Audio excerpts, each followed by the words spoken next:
Hi, everybody. It is September 27th here. Saturday, I believe. Yeah, Saturday. You lose track of time when you're out here on the road. Can't remember. People say, "Where were you last night?" And you just like blank. You're just completely devoid of thought at that point.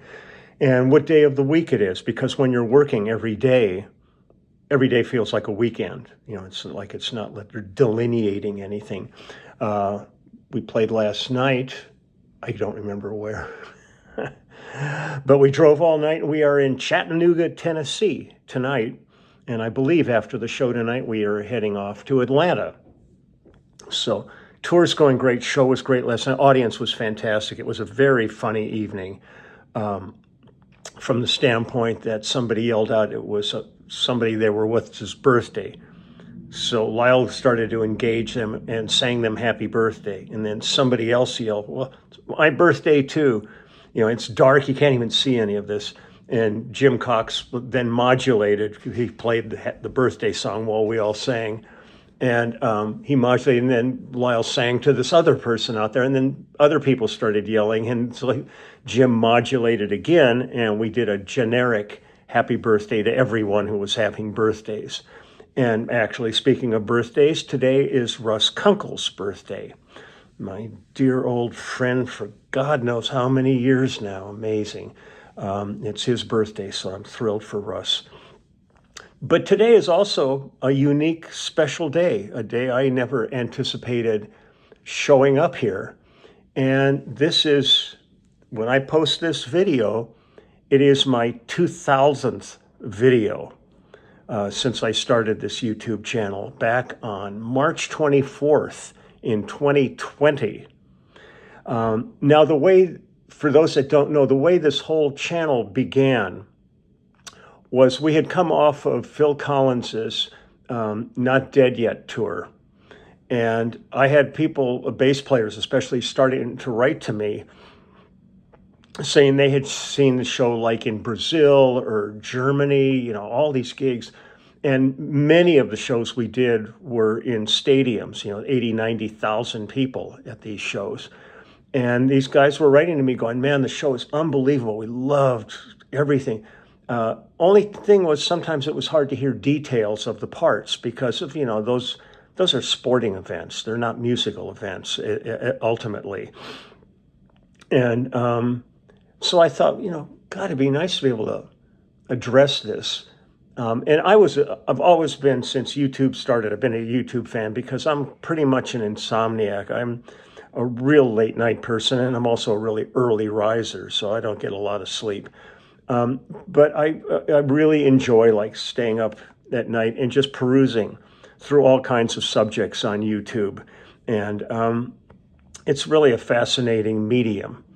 And so I was thinking, what could I do to make this work for me in a way? Not intending to start a YouTube channel. I was just trying to think. So I contacted Michel Collin, who was our front of house mixer with Phil, and asked him if he could send me a couple of board mixes to work with. So he sent me a few shows, and I just ended up pulling up the show from Adelaide, Australia, and put it up. And I thought, okay, I've got my laptop sitting here. I've got, I'm so low tech, it's just ridiculous. So I'm sitting at this funky old desk I've got in the house. So I've got the laptop sitting there. I get a selfie stick out. I had this cheapo selfie stick and a little C-clamp. So I pulled the drawer out and used the C-clamp, screwed the selfie stick to the side of the drawer, mounted my phone on it, played around with angle and all that, really directing myself. And then I had this little Bose speaker, which I still use almost daily, plugged it into the laptop, set it down, and had a little bass amp next to me. And I kind of played around a little bit, just trying to get a balance where I would play the track from the show, but I would have the amp be a little bit louder than the track so that whoever was listening, they could hear the exact bass part and not be kind of, what's going on there? So I started with the very first song of our show, which was Against All Odds. And I recorded myself playing that song and showing the bass part. And then each day I was going to do another song from the show till I finished the show. The only song from the show that I have never recorded is Take Me Home, because that's how we ended the shows. And I thought, I'm going to save that one to the day of my penultimate posting, and I'll make that be the last one before I closed the YouTube channel down. Well, by the third day, I had people writing to me going, man, we love your YouTube channel. And I'm going, what are you talking about?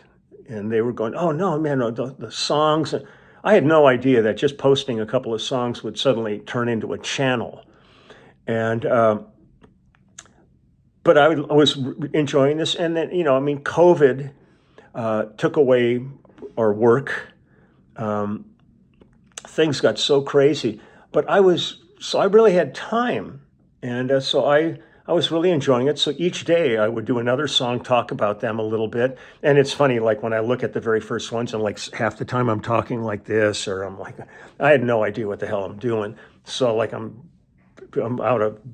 not out of focus, but like out of frame on some of them, just kind of talking away. So I did it all. And I got to the last song before Take Me Home, and I thought, okay, well, I'm done now with this, I guess. But I was enjoying it, and people were responding to it. So I then thought, well, maybe I'll do this with James Taylor songs and Jackson Browne and Linda Ronstadt and Carole King. And so it was one of these things that really ended up taking on a life of its own. So I started pulling up things, and I had never, ever thought about my career in its as a big package. I mean, I'm a grateful musician that I'm still a working musician, that I get called to do projects, and that's all I care about. I always cared about what am I working on today, and what am I doing tomorrow. I never really gave much thought to what did I do behind me. That was usually up to like when I would do interviews, and people who were doing interviews would go and dig around some archival stuff. But this required me to address my career, my history, musically. So I started, looking at all the different sites like Wikipedia and all those, trying to figure out what the hell I've played on, because I've never really kept track of any of that stuff. And so once I got through with Phil, then I started digging through all these other things, and then finding obscure projects that I'd totally forgotten about. And it was really interesting to me. I'm suddenly going, I guess I've worked. It's been great. So I did a bunch of those, and then as time went on, I would come across projects like Gene Clark's No Other. Now on the song No Other, I think they gave me free rein on that. They said, go for it. And I think I have at least somewhere between 4 and 6 basses all recorded on that track, not same parts or anything. I mean, it's like, octave divider stuff, piccolo bass stuff, all kinds of like orchestrating parts. That's something I cannot do sitting there at home, because that was a studio thing. So that's when I said, look, for some of this stuff, I'll just be an audience with you. I'll tell you about it, but then we'll listen to it. And I had similar things with Phil. I think the song was Long, Long Way to Go. I've got, I think, 4 basses on that track. There's almost nothing. There's like a little sequence thing and Daryl's guitar and a pile of my basses and Phil and Sting singing on it. So I started approaching it as going, okay, this is going to be a little different. I'll be listening along with you to these tracks, but I really wanted just to present different things, different aspects, especially from the standpoint of being a studio musician, because I'm not in a band. I'm not doing a very specific set of songs that the band does. You could have a dozen albums worth of material in the band, but the band is still the band. I get called for different things every day. I could be doing you know, classical music one day and R&B the next day and funk the next day and a commercial the next day and a movie the next day and television shows and all that stuff. So I started really looking at all this stuff and trying to pull out things that I thought would be interesting and showing kind of the demands that guys like myself and Jim Cox and Russ Kunkel and all the different guys face when we go to work every day. Because you've really got to have like Felix's bag of tricks in there. You've got to be able to be prepared for anything that's thrown at you. And rarely do we ever have any advance notice when we go into the studio on a project. You show up and you got to do it regardless. So it's been fun doing that. And then I would throw in a few things, with the dogs in the yard and all that kind of stuff. And people really responded to that. They just love the dogs and general life. And then when I started thinking about when I was out here on tour, and I thought I should just show everybody the venues we're playing, which is really interesting because so many people, they come to concerts, they come in the lobby of the theater and they go to their seats and they see the show. They have no idea what the kind of inner workings of these buildings are.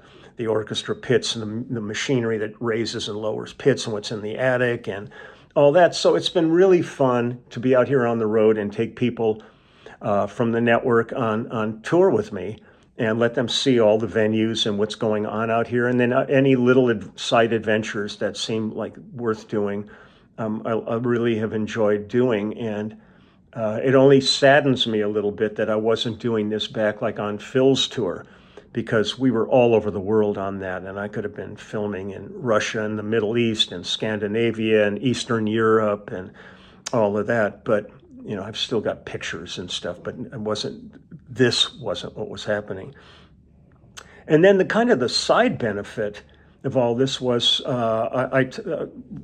it was really great. Like when I talked to Rick Beato, who I really is like one of the greatest YouTube information people in the world. I mean, there's nobody quite like Rick.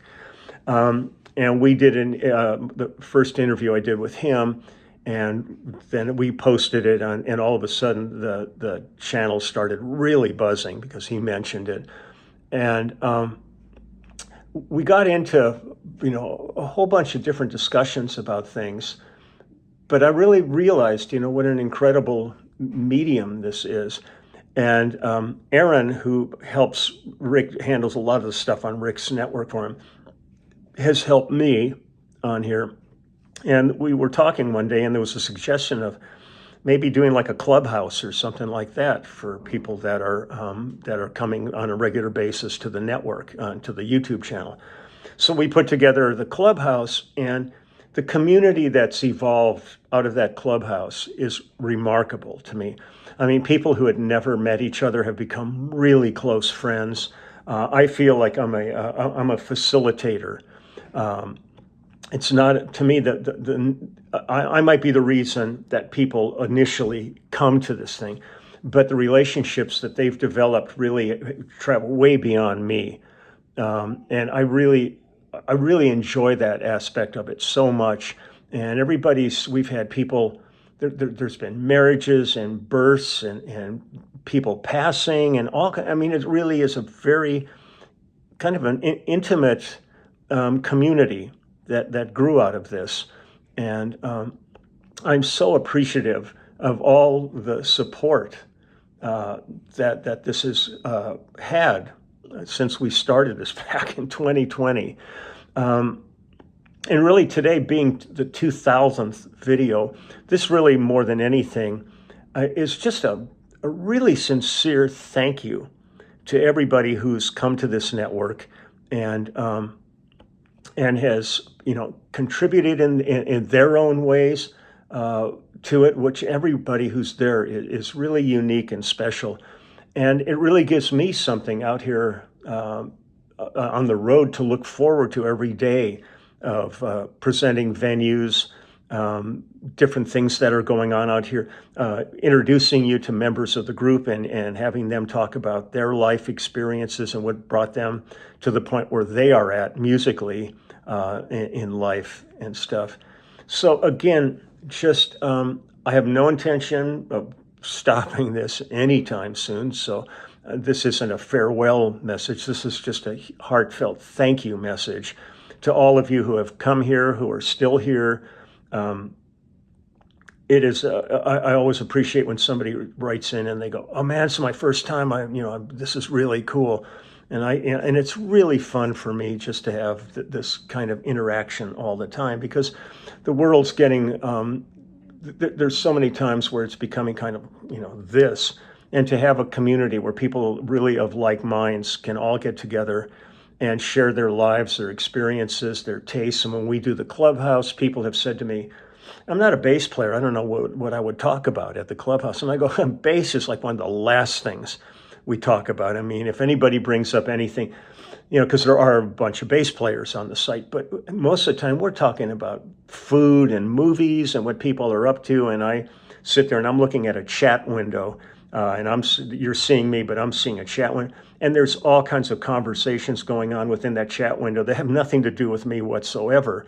And it's really fascinating. All this stuff was a world that I never anticipated partaking in. I always just, thought, whatever happens, happens. But it has turned into something that is really one of the more unique and special experiences I've had in my life. And I treasure everybody who's comes there and hangs out. And some people have, stayed a while, left, came back, whatever. Everybody who wants to is welcome to show up there and just join the clubhouse. But more than anything, again, this is really a thank you, and I appreciate you all so much. You're a remarkable group of people, and this YouTube channel has offered me an opportunity to do something I would have never anticipated doing in my career, and I'm very thankful to all of you for making this something that actually went beyond one video. So I'm going to get this posted, and then we're leaving pretty soon for tonight's show, and I will see where we're at and put up another video later on today of the venue. And but till then, just thank you all so much. And again, happy birthday, Russ. This is really cool. I'm going to have to spank him tonight. So take good care. I love you all, and I will see you later. Bye.